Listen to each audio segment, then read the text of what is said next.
This is NDTV and you are watching NDTV Prime.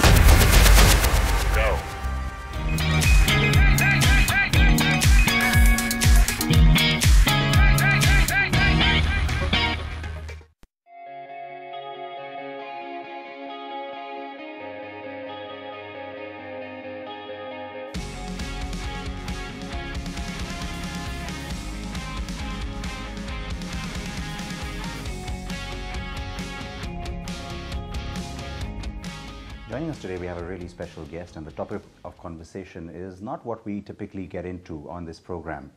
Yes, it is related to mobility, but not in the sense that you're used to with us. We're talking about smart mobility, or the future of mobility, and of course the roles that will be played by the population around us, and also where that population lives in the smarter cities, or so we hope, of tomorrow. To talk about this with us, we have Sheryl Connelly from Ford, a futurist at Ford. It's very rare that I get to introduce somebody as a futurist. So, Sheryl, thank you, firstly, for your time. Thanks for having me. And welcome to New Delhi. It's great that we're having this conversation in New Delhi because we're a great example of everything that could go wrong and has gone wrong, perhaps, with chaos in our cities. But let me sort of take a few steps back here.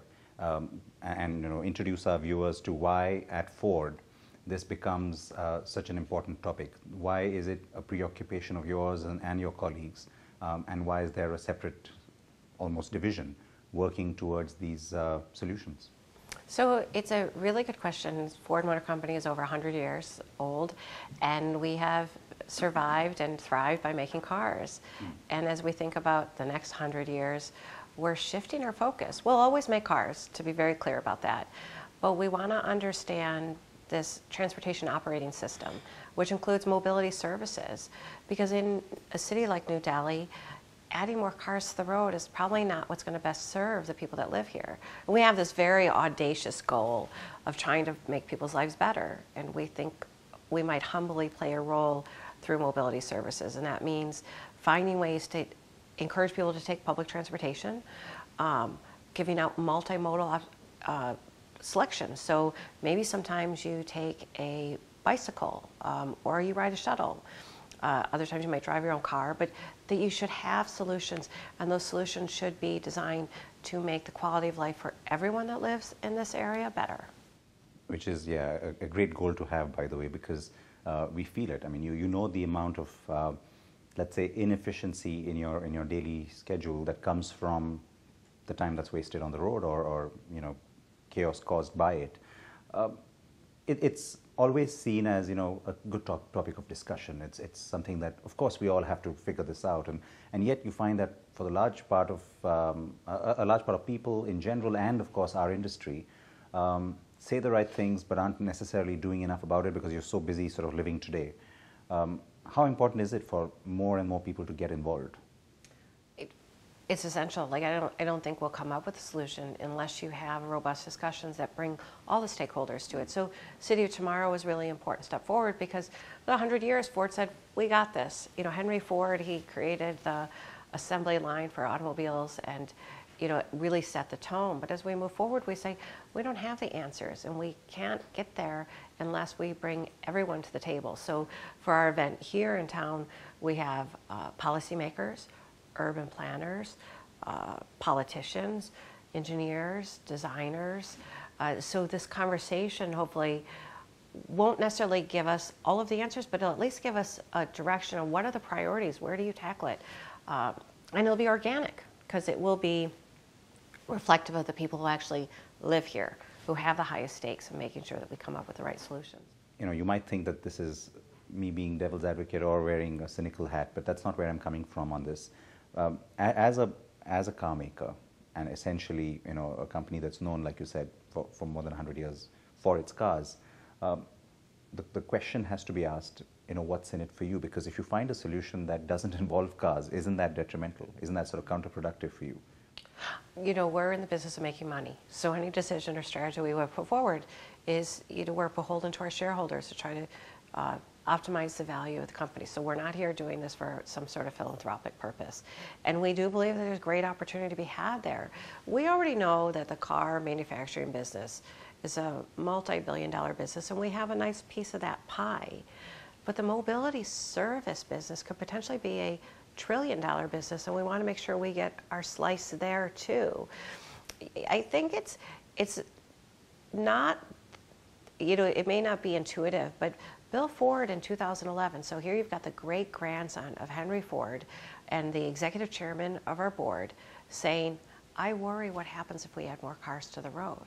You know, if the global population hits 9 billion, as many people expect, you could conceivably have 4.5 billion cars on the road. Somebody here told me in New Delhi that it took them 2.5 hours to travel 40 kilometers. And so adding more vehicles to this city isn't going to serve anybody, you know, and it comes with that a lot of frustration and agitation. You know, nobody wants that. But we believe people have to move. We think mobility is critical to the advancement of innovation and freedom. And so maybe it's not always going to be with 4 wheels. It could be dynamic shuttles. It could be 2 wheels. It could be bicycles. You don't have to own your car to get from point A to point B. And I think it's really liberating for a car company to say, you know, our end goal doesn't have to mean that we sell every single car. So let me understand this then. And of course, I have a certain, let's say, level of understanding on it already, Sure. But for the sake of our viewer, would you say that even for you going forward as a business, you would approach this almost like a sort of a hybrid model, because it could be the supplier of vehicles to individuals, of course, which hopefully will carry on for a while. It could be supplier of individual vehicles, but to ride-sharing services. And then would you also come in as a service provider of sorts when it comes to other mobility solutions or other services which involve, let's say, a metro or, you know, like you said, a bus feeder service? So yes, yes, and yes. Yes. I mean, I think nothing's off the table. Yeah. But what we talk a lot about, and I'm sure you've heard it as well, we talk about multimodal. You know, getting from point A to point B is getting more and more difficult. And the really big equation you have to solve for is the last mile, right? So there's some really great public transportation models already in place. But the issue gets like, well, when I get to the train depot, I still have to get to the last mile, the last kilometer, whatever it is. And so how do you solve for that? How, you know, is it a dynamic shuttle that's crowdsourced, so you figure out where people want to go? Can you create a community where you change it into not riding with strangers, but people you work with? We have some data that says if we can put a shuttle on the road in China, for instance, we could remove 25 vehicles off the road. And that's in the best interest of people who need to get from point A to point B faster. Because it doesn't matter where you live, rich or poor, old or young, male or female, we all only have 24 hours a day. And ultimately, it seems the quality of life is determined by how much of that time could be spent doing what you really care about. Yeah, I think going forward, that's becoming more important to people as well across the world. So, of course, it leads me to the sort of next crucial point when it comes to India. But very quickly, to also continue your earlier point about how this has to be a viable sort of business opportunity as well for a company like Ford. When it comes to that, you know, what you just described about being sort of multimodal, how do you monetize that? Because there could be several stakeholders who are bringing all of this together. I think that we're still trying to figure out that equation, you know. But you know, there's something there. There's an We think there's something there. I mean, yeah. perhaps Ford could be the aggregator, so that we create a system where you pay for the bus system through Ford, then get on the train, and that's covered through Ford, and then you hail a vehicle that's Ford manufactured. I think there are several different opportunities, and the opportunities are going to be driven by context. You know, so every city is a reflection of the people that live in that city. So the solutions we come up with have to be reflective of their values and their priorities. So we do know enough to realize there's no silver bullet, there's no universal answer. There's not going to be one solution that we can figure out kind of in a lab and then place it everywhere else. And so that's why these conversations are so important, that they take place in the context in which we hope to actually implement our ideas.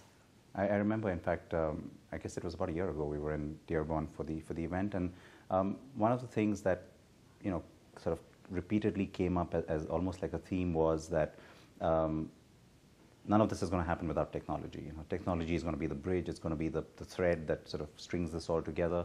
and also how, so therefore one of the stakeholders are the people behind that technology.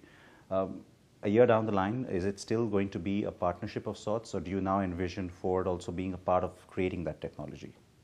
I think that we plan to create a lot of it, but we don't we also know that we can't do it by ourselves. All of it, yeah. So there will be strategic partnerships.